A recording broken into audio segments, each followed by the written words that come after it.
सबके लिए जिसके दिलों में दर्द हो उसको महापुरुष कहा जाता। अपने बेटा बेटी के लिए तो सबको दर्द हो सकता। एक चिड़िया जानवर को भी अपने बेटा बेटी के लिए दर्द होता। आप एक कुतिया के बच्चे को लेकर कुएं में कूद जाओ, कुतिया भी अपने बच्चे के लिए कुएं में कूद जाएगी। आपके सामने आपकी औलाद को कोई डंडा मारे, माँ बाप का कलेजा फट जाएगा।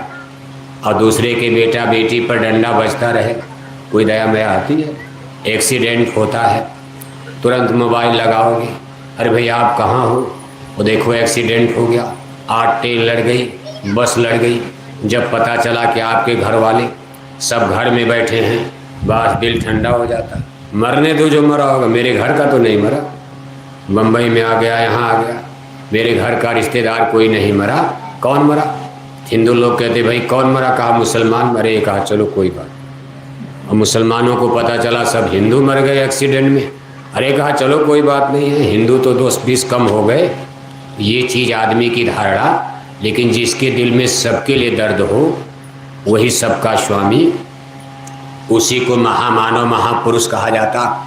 शताब्दियाँ बीत जाती हैं, 100-200 साल बीत जाते हैं, कोई इक्का दुक्का ऐसा महामानव महापुरुष धरती पर जन्म लेता जो सबके लिए काम करता है और अपने लिए कष्ट और क्लेश उठाता। परहित सरिस धर्म नहीं भाई, पर पीड़ा सब नहीं अधमाई। यानी जो परहित परोपकार के लिए, अपने बेटा बेटी के लिए नहीं, उनका सार्वभौमिक सारी मानव जाति के लिए। हिंदू घर में जन्म लेते हैं, लेकिन केवल हिंदू के लिए नहीं, मुसलमानों के लिए भी। मुसलमान घर में जन्म लेते हैं, लेकिन केवल मुसलमानों के लिए नहीं, सारी मानव जाति के लिए। उनका अखलाक ईमान का, हकीकत सच्चाई का, रहम ईमान दया धर्म का पैगाम होता। इसी को कहते हैं परोपकार वचन मन काया, संत स्वभाव सहज खबराया। वृक्ष कबहू नहीं फल भके, नदी न संचे नीर, परमारथ के कारना संतन धरा शरीर। उनका शरीर ही इस संसार में परोपकार में गल जाता, तब इनको महामानव महापुरुष कहते हैं। जिस दिन वो लोग संसार को छोड़ते हैं और उनकी चिता जलती है तो जमाना उस पर रोता है। आपकी चिता जलेगी तो कौन रोएगा? बेटा बेटी रोएंगे, रिश्तेदार रोएंगे, गांव वाले जाएंगे, आधा तो खुश रहेंगे उसमें कि बड़ा अच्छा हुआ मर गया, पूरे गांव को गोड़ डाला, जब तक जिंदा रहा गांव को परेशान कर दिया। अब दिखाने के लिए तो कोई हंसेगा नहीं, लेकिन मन में गुदगुदी होती है कि हे भगवान बड़ा अच्छा हुआ, आज ये आदमी मर गया, आज से पूरा गांव, कम से कम पूरे गांव में शांति तो रहेगी। लेकिन जब महामानव मरते हैं, संसार को अलविदा करते हैं, तो देश रोता है, विदेश रोता है, पूरा जगत रोता है, संसार रोता है। यहाँ तक कि सूरज चांद तारे भी रोने लगते हैं, ब्रह्मांड भी हिलने लगता है, देवी देवता भी कंपायमान हो जाते। ऐसे महापुरुष इस संसार में कभी कभी जन्म लेते। 100 बरस बीत जाए, एक युग बीत जाता। जैसे पूरा त्रेता बीता, एक पुरुष ने जन्म लिया जिनको आप ब्रह्म पुरुष राम कहते हो। पूरा 4,32,000 बरस द्वापर युग का बीत गया। इस 4,32,000 बरस में सबसे श्रेष्ठ पुरुष भगवान योगेश्वर श्री कृष्ण को कहा जाता। आज 5,075 बरस तक ये कलयुग बीत चुका है। अभी इसमें समीक्षा हो रही। जिस दिन आप गुरु जी के बारे में जान जाओगे, तब आप कहोगे जब से धरती सतयुग त्रेता द्वापर कलयुग, अभी तक ऐसा दिव्य पुरुष धरती पर कोई प्रकट नहीं हुआ, जिसने किसी को मारा नहीं। ये नहीं कि रावण की तरह हत्या करा दिया या महाभारत करा के राजाओं को मरवा दिया, बल्कि अपना 2-2 लाइन का सत्संग सुनाकर जिन्होंने रावण की मति को बदल दिया। सठ सुधरे सत्संगति पाई, ऐसा जबरदस्त सत्संग की धार, ऐसी स्पिरिचुअल पावर कि बड़े बड़े अधम, बड़े बड़े पापी, और ऐसे घनघोर कलयुग में। त्रेता द्वापर में तो कुछ अंश में धर्म था, कलयुग में तो धर्म का लोप हो गया और घर घर रावण पैदा हो गए, घर घर कंस और दुर्योधन। लेकिन गुरु जी का चमत्कार देखो आप, 2-2 लाइन का सत्संग सुना कर आपके अतरौलिया आजमगढ़ में ऐसे ऐसे लोगों की शराब छुड़ा दिया, कितने लोगों का अंडा मछली छुड़ा दिया, झूठ बोलना, हिंसा, हत्या, ठगी, बेईमानी सब छुड़ा दिया। यानी उन्होंने मन को ही बदल दिया, शरीर नहीं। शरीर मारना नहीं, कभी पाप से घृणा, लेकिन पापी से नहीं। महापापी को भी पावन बना देते हैं साधुजन। और इसी चीज़ पर धीरे धीरे आप आगे बढ़ रहे हो। आज सन 2022 है, कुछ साल आपको भी इंतजार करना पड़ेगा। इसके बाद तब वो बात आपके सामने आने वाली है, होकर मजबूर नाम लोगे हमारा, सुनते तो जाओ संदेशा हमारा। जन जन की जुबान पर जब जय गुरुदेव नाम आएगा, सच्ची स्वतंत्रता का तब सच्चा सुख आनंद छाएगा। जन जन की जुबान पर, आजमगढ़ में हिंदू ही नहीं मुसलमानों की भी जुबान पर, जितने लोग धरती पर जिंदा रहेंगे आजमगढ़ में, सबकी जुबान पर जय गुरुदेव नाम आएगा। जब दवा काम करने लगेगी तो डॉक्टर की दवा कौन नहीं खाएगा बताओ।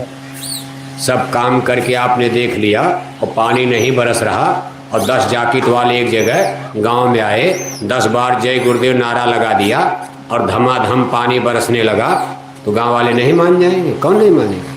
मानेंगे नहीं मानेंगे। वो चीज़ आपके सामने, कैसे आपकी रक्षा होगी, कैसे आपकी हिफाजत होगी, कैसे न्याय का राज आएगा, कैसे करप्शन भ्रष्टाचार मिटेगा, कैसे धर्मराज सज्जू का आगमन होगा, कैसे सच्चा धर्म आएगा, कैसे सच्चा कर्म आएगा, कैसे रामायण गीता की रक्षा होगी, राम किण की मर्यादा कैसे बचेगी, गांव समाज में बहन बेटियों की इज्जत आबरू कैसे बचेगी, जब इस चीज़ का लाभ आपको मिलने लगेगा।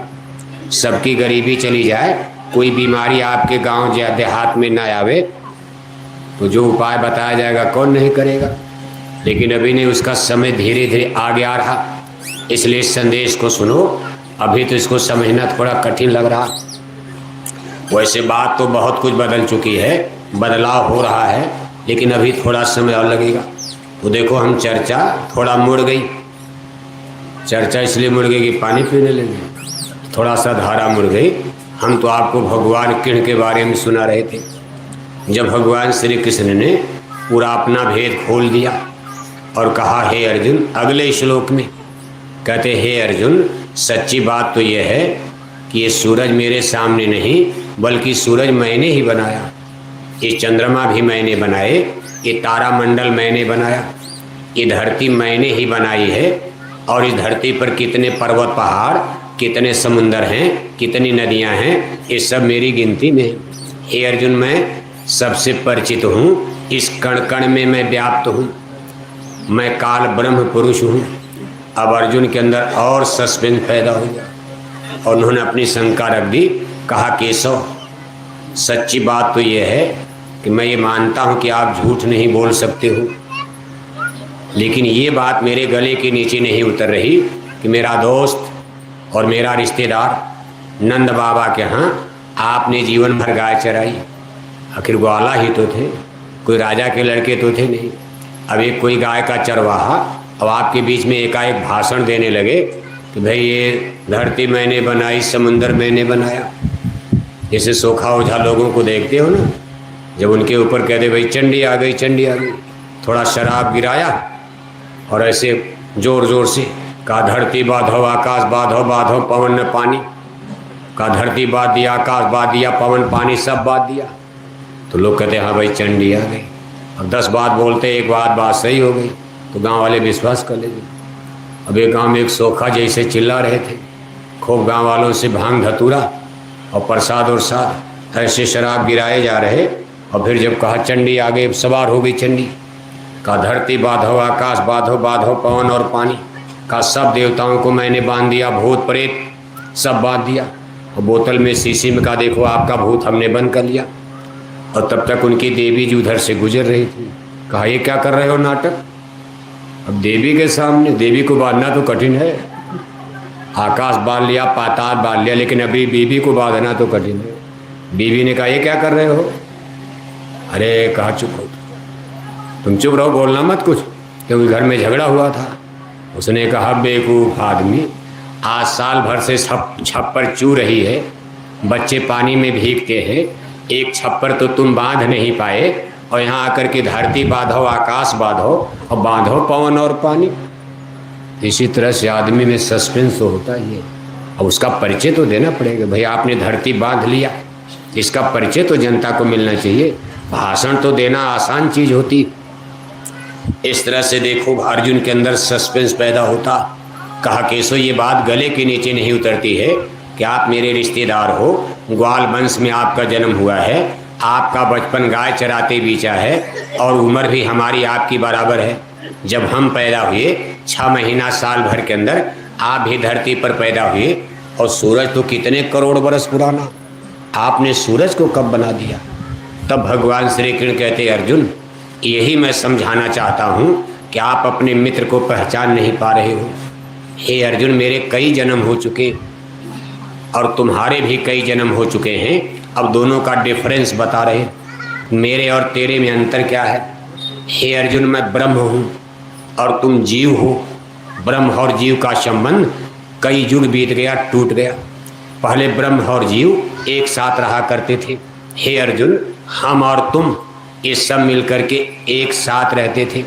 तुम हमारे अंदर थे, हम तुम्हारे अंदर थे।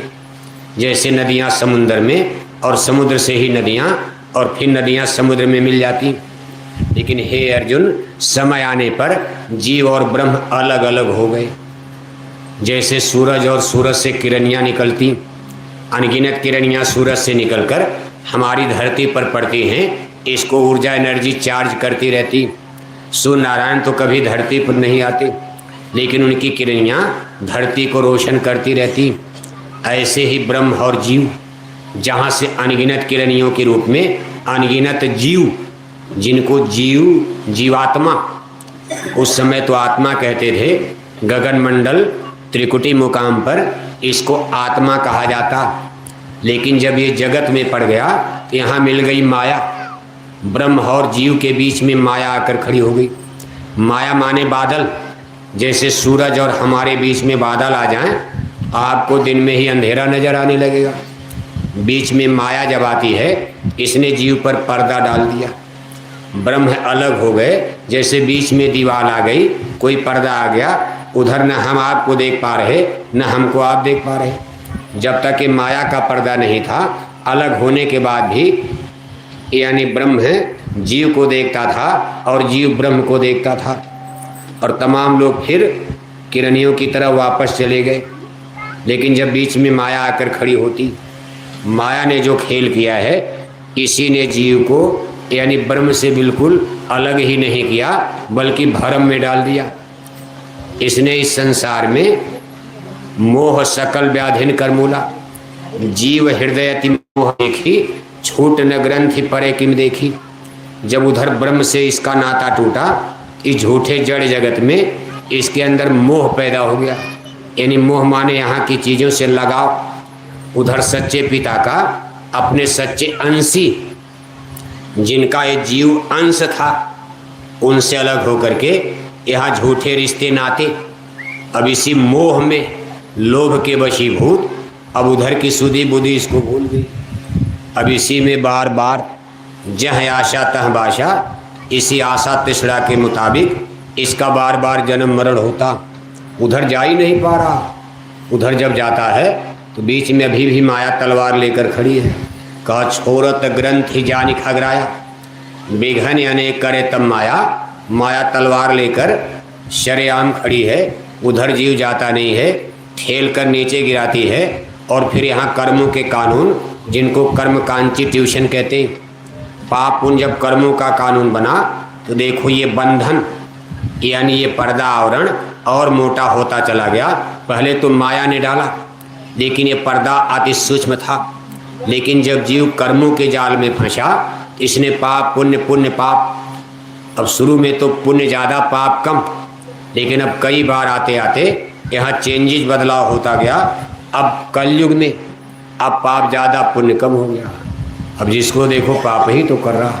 दिन भर झूठ बोलना, दिन भर धोखा देना, सगे चाचा को धोखा, सगे भाई को धोखा, सगे भतीजा को धोखा। हिंदी पढ़ते थे तब भी झूठ, अंग्रेजी पढ़ लिया यूनिवर्सिटी में तब भी झूठ, आजमगढ़ के सबसे बड़े इंजीनियर बन गए तब भी झूठ। सबसे बड़े डॉक्टर बन गए, तब भी झूठ। जहाँ आप देखो चारों तरफ बुरे पाप कर्मों का बाजार ही गर्म हो गया, पता नहीं चलता कि सही हो रहा है कि गलत हो रहा है। राजा भी गलत, प्रजा भी गलत, ये गलत, मंदिर में, मस्जिद में, देवालय में, शिवालय में, संतों महात्माओं के सत्संग में, तब तक पकड़ पकड़ गुरु लोग जेल में डाले जा रहे। क्या करोगे आप? जिस सत्संग की इतनी बड़ी महिमा गाई गई, बड़े भाग पाए उस सत्संगा, 10-10 लाख उन लोगों ने चेला बनाया। कोई मामूली चेला बनाया? 15-15 लाख चेला। आपके आजमगढ़ की तरफ तो लोगों का प्रचार कम है, लेकिन आप हरियाणा जाओ, पंजाब जाओ, राजस्थान जाओ, गुजरात जाओ, इतना उन लोगों का जोर, जैसे इधर जय गुरुदेव मिशन का जोर चलता है, इसी तरह का उन लोगों का उधर जोर था। 10-10 लाख, 15-15 लाख लोगों को चेला बनाए। वो लोग शाकाहारी भी बने और अपने गुरु को भगवान मानकर पूजा करते थे। लेकिन आज देखो क्या हो गया, गुरु लोग जेल में चले गए। इतने बड़े बड़े गुरु आज सरकार ने पकड़कर जेलों में बंद करवा दिया। 3-4 साल का समय बीत गया, कोरोना के पहले जेल में बंद किए गए, अभी तक जमानत नहीं हो पाई। ये नहीं कि उनके चेला लोग अब मांसाहारी हो गए, अभी भी शाकाहारी धर्म पर चलते हुए अपने गुरु की जेल से निकलने की इंतजारी में लोग लगे। अब निकलेंगे कि नहीं निकलेंगे, अभी तो ईश्वर जाने, भगवान जाने। लेकिन मतलब ये कली का प्रभाव देखो आप। सच्चाई, हकीकत, जब इंसान इस धरती पर जन्म लिया, जिसको आज कलखंड सतयुग कहते, तब धर्म क्या था और आज वर्तमान में धर्म कहाँ खड़ा है, इस चीज़ की जब हम आप समीक्षा करते, जैसे वर्तमान में अब आप कितने धर्म देखते हो, जैसे अपना हिंदुज्म है, अब भारत का सबसे सुपर रिलीजन, सबसे बड़ा धर्म हिंदुज्म यानी हिंदू धर्म कहा जाता। दूसरे नंबर पर दीन ईमान इस्लाम, मुसलमानों का धर्म आता। फिर सिख हैं, ईसाई हैं, जैनी हैं, पारसी हैं, बौद्धिस्ट हैं, पादरी हैं, यहूदी हैं। अब दुनिया में कितने धर्म की उंगली पर गिन नहीं पाओगे आप।